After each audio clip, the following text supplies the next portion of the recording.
Hey, welcome back to the Crazy Dre Podcast Show. Ladies and gentlemen, boys and girls, it's your main man, aka Crazy Crockett, aka Andre's Podcast. It is time to talk about the Detroit Lions and the Philadelphia Eagles matchup. Obviously, Eagles won 9-6. It was not a game to remember for Detroit, and I wouldn't really say a game to remember if you're a Philadelphia Eagle fans. Along with your football fans out there, you're probably expecting the score to be 24 to 27, 32 to 35, maybe in the 40s. Who knows? A lot of people are kind of upset by the fact that this game was kind of uh, defense oriented. I think there's a couple of reasons why Detroit didn't score a lot of points. Obviously, you have Laporta. Sam Laporta is on IR for the next 4 weeks. So they think he's got a back pain, back situations. But going on to that, let's really just get down to the nitty gritty. The first 5 drives of Detroit, they were 0 for 5, 2 punts, 1 interception. Uh, 4th and 1, failed to convert that, and 4th and 2, a fake field goal. Now, um, let's talk about the interception. Jared Goff has been under pressure all night long.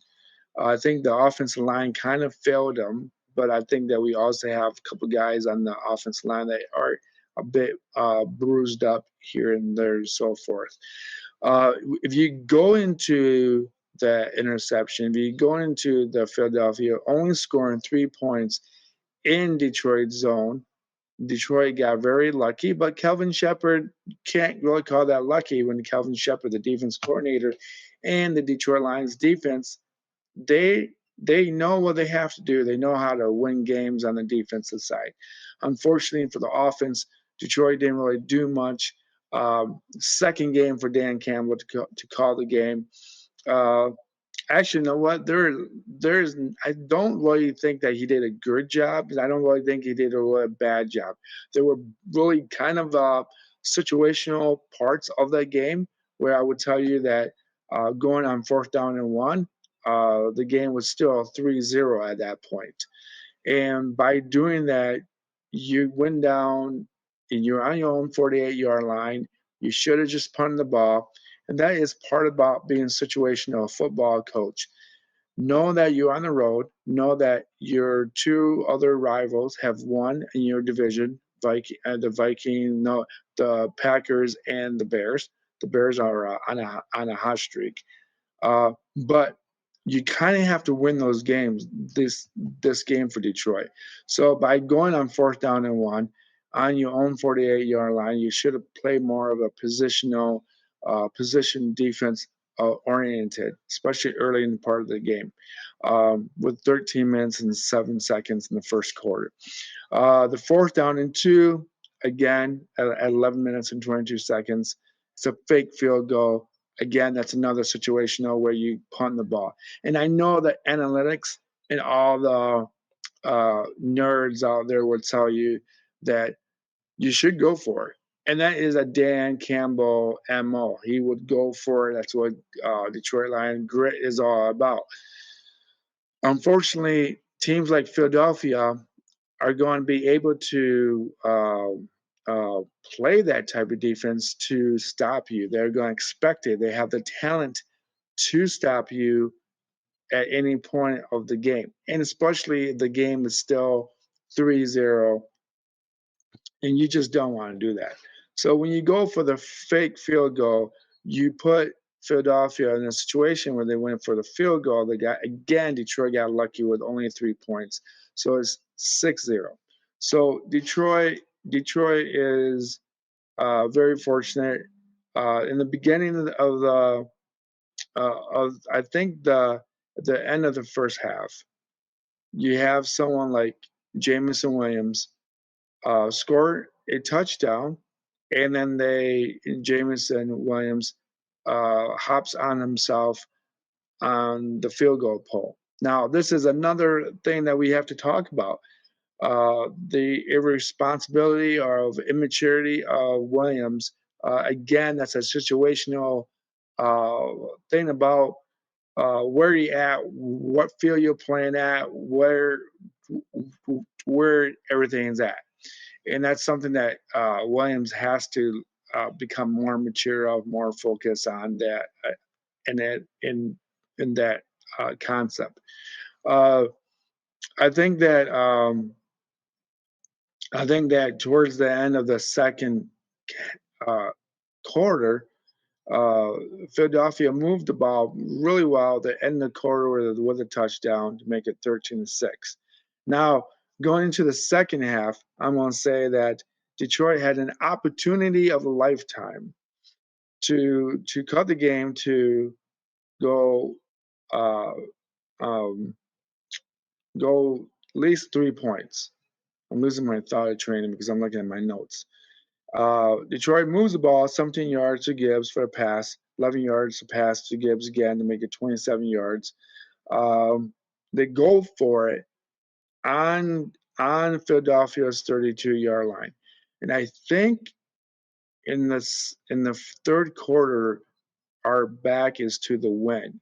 So it's manageable for Bates to hit a field goal to make it 3 points. The score could have been 9-13, but it doesn't happen that way. Ooh. So I thought for a second I lost sound. So folks, Detroit loses the opportunity. Dan Campbell loses the opportunity to be that coach, to make a smart decision. And that's something that you missed out again. Detroit, the second possession that they get the ball back.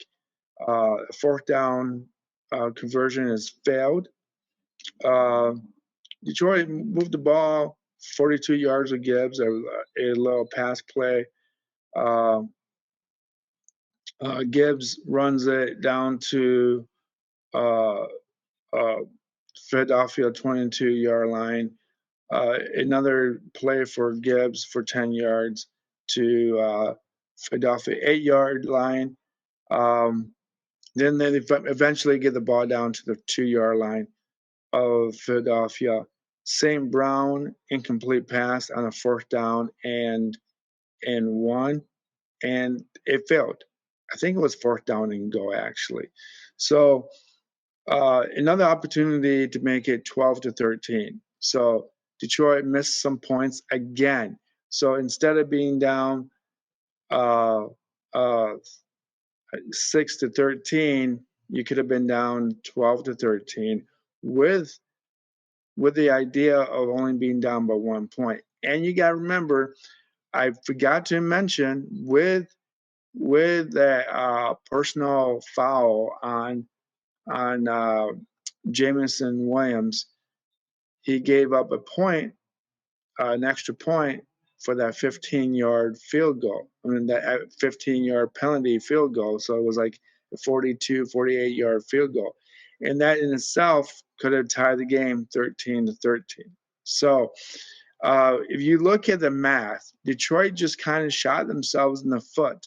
And then by shooting yourself by the foot, you're just not really thinking about the game within the game. You're thinking about, well, we'll just make the fourth down and we'll just do it and we'll just make it happen. And that's something that, if as a Detroit Lion fan, you want to take your chances. We love the grit. We love the idea of what this man is doing. And you know what?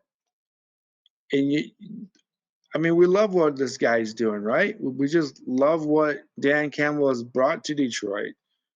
But the problem with Dan Campbell is that he's still treating this like a college football atmosphere. Okay, to me, he's almost coaching college kids, thinking that they can tough it out because he knows the other team has the same age kids that may not be mentally or physically ready for that moment. In the NFL, you don't have kids; you have grown adult men who are playing football, that, they're going to catch on. They're going to know what you're going to do. They're not going to be scared, intimidated by what we do. They'll be more scared, intimidated if we went for the field goals and we punted the ball and then we forced their offense to move the ball downfield. Folks, I'm going to tell you this. I'm going to tell you that if you if you look at if you look at what Detroit did with Jalen Hurts, he didn't really do much. He didn't really run the ball. When he did run the ball, it was maybe, I think he had like one touchdown, 32 yards, 6 attempts, or rushing carries or whatever. But we contained him, and that's what we wanted to do with Jalen Hurts. And obviously, in the second half, uh, they just kind of they got very lucky that Detroit kept doing dumb things. I think Detroit lost the game because they shot themselves in the foot. If you look at the team stats, ladies and gentlemen, Detroit had 317 yards to 272 yards of Philadelphia. Detroit had 243 passing yards. Philadelphia had 124 yards. Uh, the attempts and completions, Jared Goff had a really rough time, 14 for 37. But look at uh, uh, Hurts. He had 14 for 28. That wasn't really great. If you look yards per pass, 6.2, 4.3 for Philadelphia. The sacks are 2 sacks that Detroit gave up for 12 yards. Philadelphia was everywhere. Philadelphia was everywhere. Philadelphia was everywhere they needed it to be to give pressure to Jared Goff. And that's something that we always are going to have to wonder about Jared Goff, about that pressure. Can he get out of the pocket? Can he find the third receiver? Can Dan Campbell call the right play for the situational plays? But if you look at the rushing, Detroit was disappointing. They only had 74 yards of rushing. They should have got 128. Montgomery could have been used better. I think that if they kept going to Gibbs, you know what? I don't know if that would have gone better if they kept going to Gibbs, because eventually they would have kept bringing their safeties up. And by bringing your safeties up, if this is Philadelphia, you bring in 9 guys up front, and then what you're trying to challenge Detroit to do is pass the ball. So the problem with that though is this: if you bring those guys up and you got only 2 receivers and you don't have a tight end no more, because you got to remember Laporta isn't in the middle of the field, and then you can't go somewhere safe. So that is a situation that we do have. Detroit's red zone 0 for 1, could have been 1 for 1 for that field goal. Penalties, Detroit was disciplined. They had only 5 penalties for 48 yards. Uh, Philadelphia had 9 penalties for 78 yards. So there were a couple drives that Philadelphia shot themselves in the foot by the fourth downs and false starts, and a lot of, I think they had one obviously holding on Alex Elazonia that gave Barkley like 15 yards or something like that. But that's something that you just have to realize, that in Detroit land, and if you want to win games, Dan Campbell, please, you have to. I mean, we really want to. We really want to like. Um, uh, we just we want you to win, Campbell. We just do. We just want you to win. We want you to do well, but you are not. You're just not really like listening. I just feel like sometimes you're just obviously stubborn, and that's what's going to kill your career in Detroit if you keep going on fourth downs, on your own end of this field, and then you can't win. Okay, this is what I'm going to tell you, Dan Campbell. This is what I'm going to tell you, Mr. Campbell.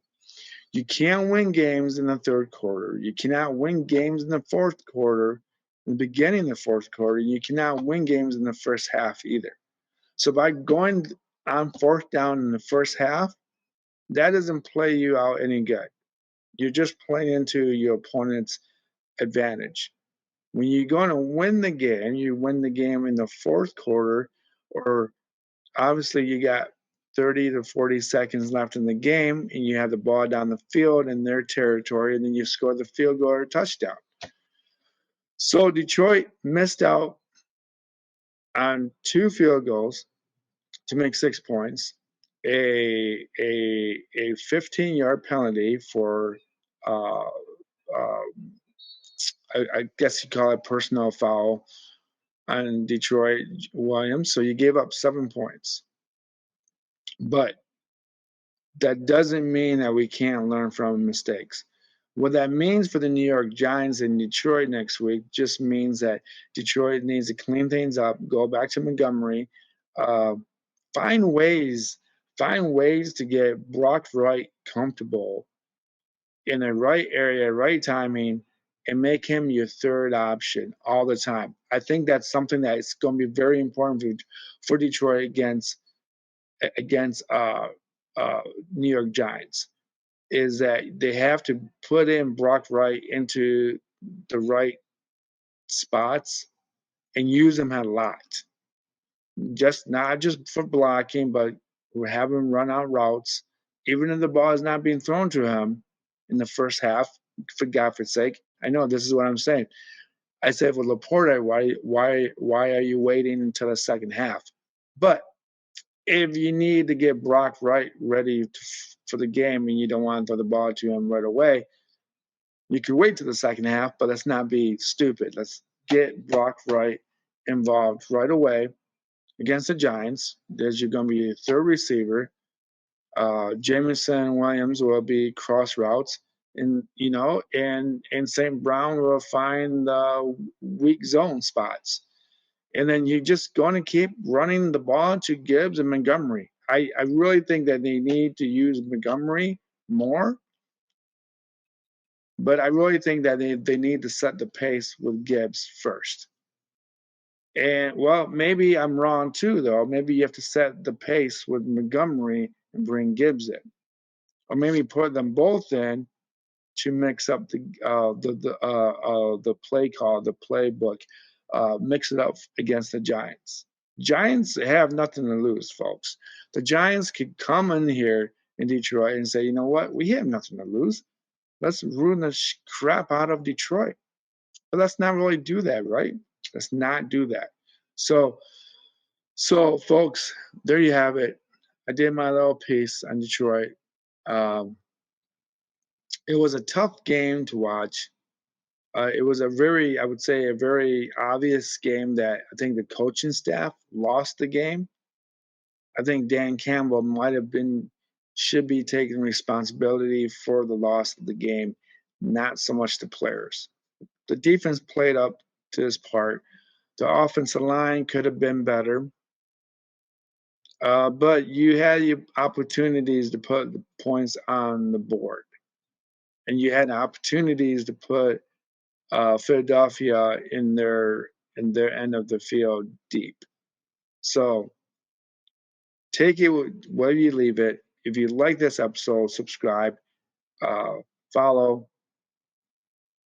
You can find me on Patreon, YouTube, Spotify, Apple Podcasts. Subscribe, please. Love. I'm out of here. Let's go, Detroit. Let's go, Dan Campbell. We still love you, man.